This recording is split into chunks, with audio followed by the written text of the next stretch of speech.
안녕하세요. 오늘은 제가 영어 그림책에 대한 이야기를 좀 해보려고 하는데요.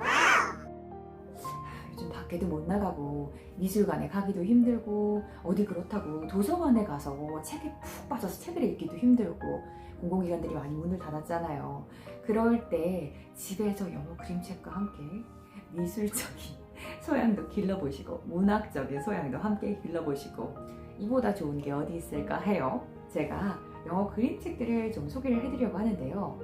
사실 서점에 가서 그림책, 영어 그림책 골라보려고 막상 해보면 너무너무 종류가 많아요. 그러자면 이 정보의 홍수 속에서 나에게 맞는 어떤 그림책을 시작해서 읽어야 하는가, 이것도 어려운 일이고, 혹시라도 여기 선생님들이 계시거나 아니면 엄마표 영어를 진행하시는 분들이 계시면 이게 미술적인 소양도 길러주면서 문학적인 감각도 기를 수 있는 원서로 접근을 해서 딱딱한 텍스트북보다는 원서로 접근을 해서 아이들한테 조금 영어를 가르치고 싶다 하시는 분들 요즘 많잖아요.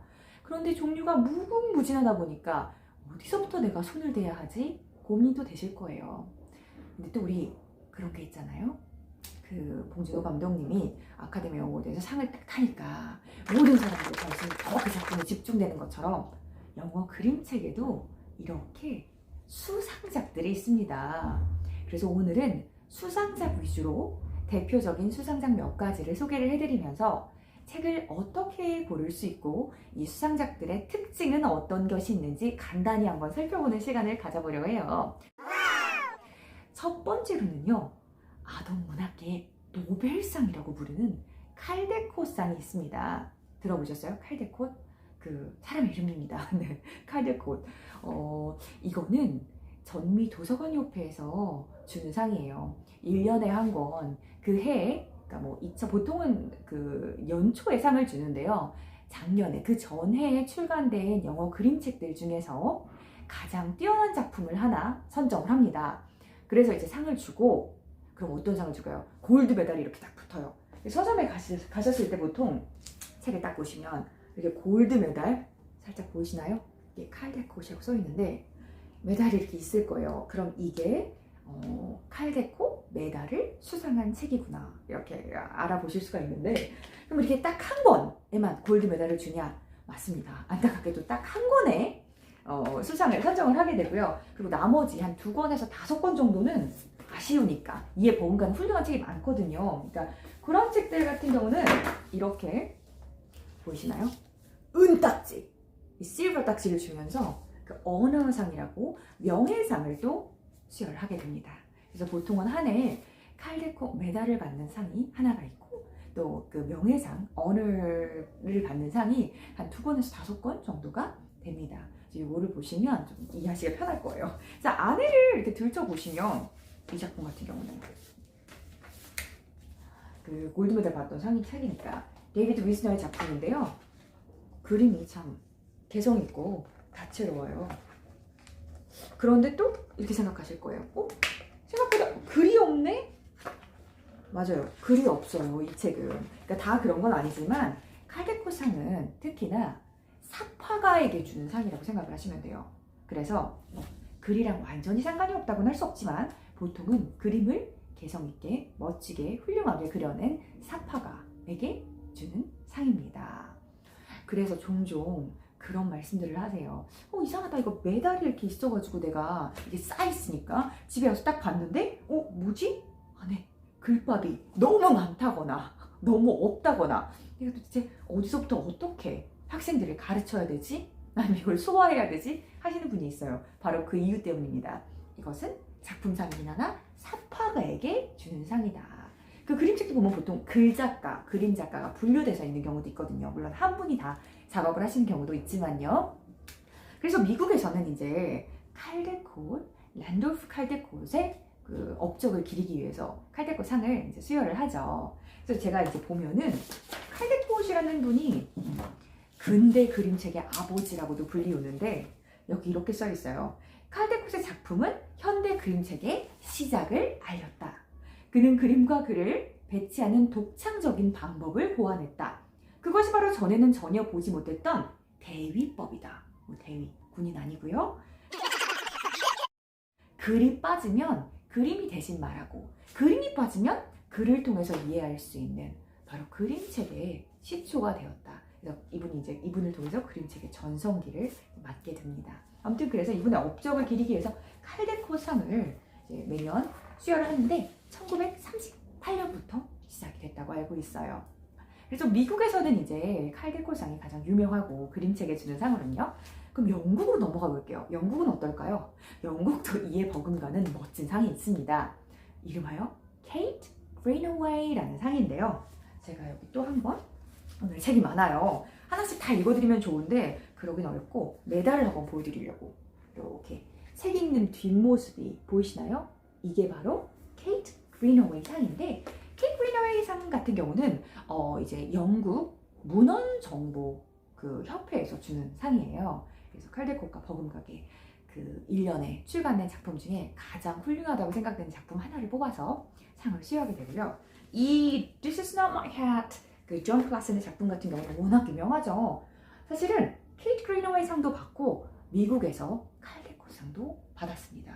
그래서 제 거를 보게 되면 사실 이게 이 케이트 그린어웨이 메달을 받았다고 이렇게 금딱지가 붙어 있는데요. 또 어떤 분들이 갖고 있는 책의 버전을 보면은 이거 대신 아까 카데코트 메달이 이렇게 붙어 있는 경우도 있어요. 그래서 내가 가지고 있는 책이 어떤 그 버전이지 영국판인가 미국판인가 요거를 비교해보는 것도 재밌어요 사실은. 그래서 케이트 그린어웨이 같은 경우는 그 유명한 여성 일러스트레이터였죠. 그래서 최초의 여성 일러스트레이터로서 그 인쇄를 요구를 했던 그 분이라고 합니다. 그러니까 그만큼 열심히 작업하시고 그림책에 있어서 굉장히 훌륭한 업적을 많이 남기신 분이라고 해요. 그래서 이 케이트 그린어웨이 같은 상도 굉장히 오래된 상이거든요. 근데 방금 말씀드린 것처럼 이것도 한 작품을 선정을 하고요. 나머지 5권, 2권에서 5권 정도는 언어상, 명예상들을 수여를 하게 됩니다. 그렇게 되면 이제 그 은딱지, 실버 메달을 받게 되고요. 이렇게 2가지를 말씀을 드렸어요. 근데 사실은 우리가 비영어권 국가에서 영어를 가르치실 때나 혹은 그 내가 접근하고 싶을 때 쉽게 영어 그림책을 그림도 배우고 글도 배우고 문학 작품으로서 그럴 때 아주 유용한 상이 하나 있는데요. 바로 그렇게 말씀드리고 싶은 요 상이 이름하여 가이젤상이라고 합니다. 가이젤? 사실 이 가이젤상은요. 그 혹시 닥터 수스라고 들어보셨어요? 굉장히 유명한 그 그림책 작가셨죠. 이분의 그 책 같은 경우는 영화로도 헐리우드에서 많이 만들어지기도 했는데요. 닥터 수스라는 분의 업적을 따서 이건 가장 최근의 상이에요. 2008년도 정도부터 제가 알기로는 이제 그 수여를 하기 시작했다고 알고 있습니다. 그래서 닥터 수스 같은 경우는 재미있는 일화가 굉장히 많아요. 이 닥터 수스다 의사 선생님이 아니고요. 그럼 박사님이 아니고요. 닥터 수스는 예전에 아버님이 그 이분이 굉장히 의사 본인의 자식이 그 박사님으로 크기를 바라는 마음에 앞에다 닥터를 붙여가지고 이렇게 부르셨다고 해요. 그래서 그걸 이제 토대로 필명으로 닥터 수스라고 많이 불리우는데요. 닥터 수스 그림책 중에 유명한 것들이 아주 많죠. 그 중에 하나가 그 Cat in the Hat이라고 그 영미권에 가시면 항상 고양이 한 마리가 빨간 그 모자, 하얀색 긴 모자, 하얀색과 빨간색이 이렇게 번갈아 가면서 줄무늬가 들어가 있는 모자를 쓰고 있는 고양이가 있는데 아주 유명한 캐릭터예요. 여기도 제가 보기에 있었던 것 같아요. 한번 됐죠? 바로 요거입니다. The Cat in the Hat. 이게 바로 닥터 수스의 가장 유명한 그림책 중에 하나예요. 그리고 닥터 수스 책 중에서도 Green Eggs and Ham 같은 경우는 애니메이션으로도 나와 있고 너무나 유명한 작품이죠.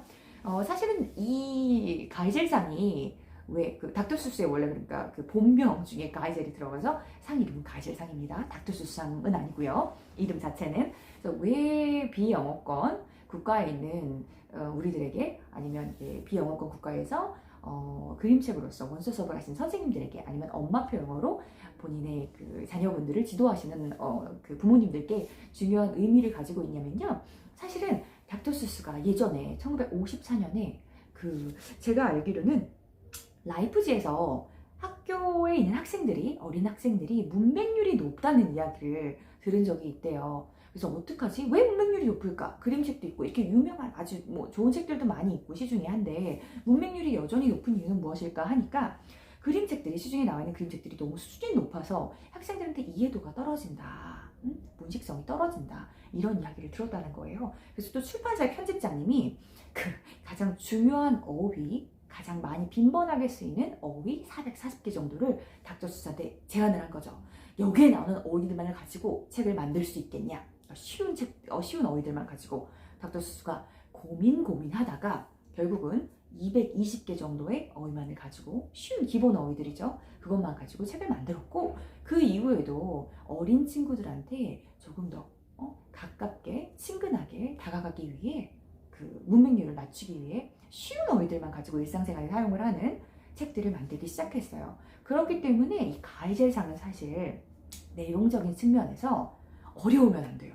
그래서 아까 말씀드린 칼데컬상 같은 경우는 wordless book, 그러니까 그 아예 글밥이 없는 글이거나 글밥이 너무나 많은 글일 때도 있거든요. 그래서 막상 읽어봤을 때 당황을 하시는 경우도 있고, 선생님들이 티칭하실 때 이게 뭐지, 내가 생각한 거랑은 좀 다른데, 이런 경우들이 분명히 있어요. 근데 말씀드린 가이젤상 같은 경우는 이 이해도 면에서라든가 레벨 면에서라든가 굉장히 이해하기 쉽도록 쉬운 어휘들만을 가지고 쓰여져 있거든요. 그래서 처음에 서점에 가셔서 내가 어떤 책들을 수업을 해야 되지, 어떤 책들을 읽어줘야 되지, 아니면 내가 어떤 책을 가장 먼저 나한테 선물하고 싶지, 영어 그림책 중에, 그러셨을 때는 사실은 칼데컷도 좋고 케이트 그린어웨이 같은 상들도 좋지만 그 레벨적인 측면을 따졌을 때는 가이젤상만한 게 없다는 거.